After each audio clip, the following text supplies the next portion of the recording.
Halo sahabat Kismis, siapa yang tidak kenal dengan Wali Songo? Mereka dikenal seseorang yang gigih menyebarkan ajaran agama Islam pada abad ke-14 di tanah Jawa.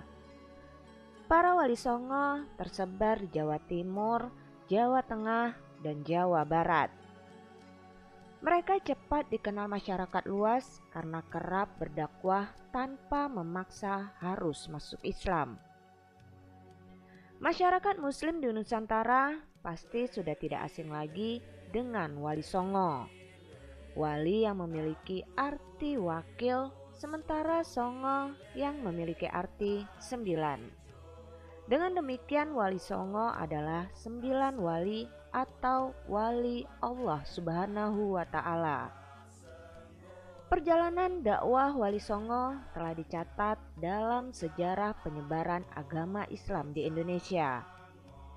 Mereka telah meninggalkan banyak jejak dalam berdakwah.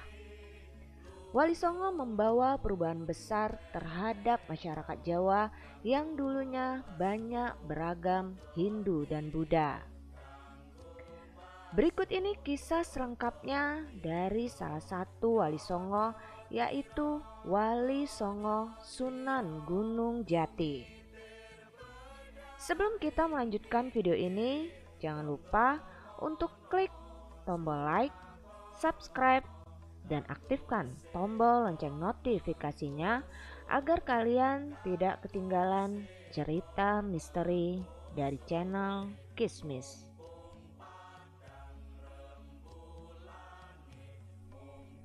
Kisah Wali Songo Sunan Gunung Jati sukses menyebar Islam di tanah Sunda.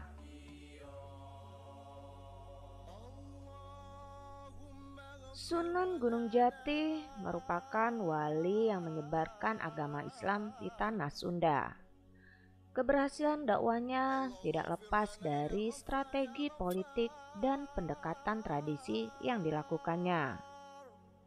Sunan Gunung Jati adalah keturunan Sultan Syarif Abdullah atau Syekh Maulana Akbar yang menikah dengan putri Prabu Siliwangi, Nyai Rara Santang. Lahir dari kalangan bangsawan membuat Sunan Gunung Jati mudah mengemban misi penyebaran agama Islam atas restu ibunya.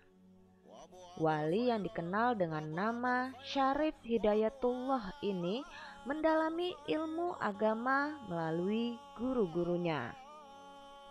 Ia sempat belajar di Mekah dan berguru kepada Syekh Tajuddin Al-Qurtubi. Selain itu, dia juga berguru kepada Syekh Muhammad Athaillah Al-Syadzili, Syekh Sidik, Syekh Betong, Datuk Bahrul, dan Sunan Ampel. Kesuksesan dakwah yang dilakukan Sunan Gunung Jati ditandai dengan tumbuh suburnya penganut Islam di wilayah tanah Sunda. Hingga saat ini sekitar 90% penduduk Pulau Jawa bagian barat telah memeluk agama Islam. Proses Islamisasi yang dilakukan Sunan Gunung Jati menggunakan pendekatan tradisi.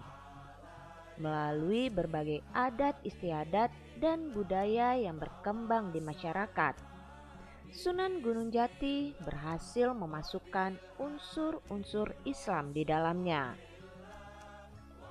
Salah satu tradisi yang berkembang pada saat itu adalah peringatan hari kematian atau yang biasanya disebut kendurian selama 7 hari, 40 hari, sampai 100 harian. Tradisi itu berawal dari ajaran Hindu dan Buddha. Sunan Gunung Jati kemudian mengislamkan dengan bacaan zikir, tahlil, tahmid, tasbih, membaca Al-Quran, dan salawat Nabi Muhammad Sallallahu Alaihi Wasallam. Warisan budaya lain seperti wayang kulit, tarian, dan seni pertunjukan lainnya juga turut diberikan nilai-nilai Islami oleh Sunan Gunung Jati. Sementara itu, ada beberapa tradisi Islam yang disebarkan kepada masyarakat Tanah Sunda seperti peringatan Maulid Nabi Muhammad SAW, Nuzulul Quran, dan Isra Miraj. Sunan Gunung Jati turut memberikan kontribusi terhadap penataan sistem perekonomian di wilayah Cirebon. Ia menerapkan azas Islam dalam transaksi jual beli, sewa menyewa, bagi hasil, mudarabah dan musyarakah, dan kegiatan semacamnya. Sunan Gunung Jati tidak hanya menyebarluaskan ilmu agama saja. Ia turut menyebarkan ilmu di berbagai bidang seperti kenegaraan, ekonomi, kemasyarakatan, kesehatan, keluarga, hingga pendidikan. Masuknya dakwah Sunan Gunung Jati ke wilayah Cirebon tidak lepas dari sejarah runtuhnya kerajaan Sunda akibat serangan kerajaan Banten. Pada waktu itu terjadi pergeseran kehidupan agama masyarakat di tanah Sunda. Sekitar abad ke-16, agama Islam telah menyebar hingga Priangan. Sunan Gunung Jati juga mendirikan masjid-masjid dan pesantren sebagai basis dakwahnya di wilayah Cirebon dan sekitarnya. Hal itulah yang kemudian menjadi pusat perkembangan agama Islam seiring hadirnya Sunan Gunung Jati. Itulah sekilas cerita sejarah mengenai Sunan Gunung Jati. Semoga kita bisa belajar banyak dari kisah hidup pemimpin Wali Songo ini. Dari kisah-kisah yang terjadi ini hanyalah satu dari sekian banyak peristiwa yang terjadi di sekitar kita. Dan jika kamu mengetahui lebih banyak lagi kisah Sunan Gunung Jati, tuliskan kisah dan komentar kamu di kolom komentar. Salam Kismis.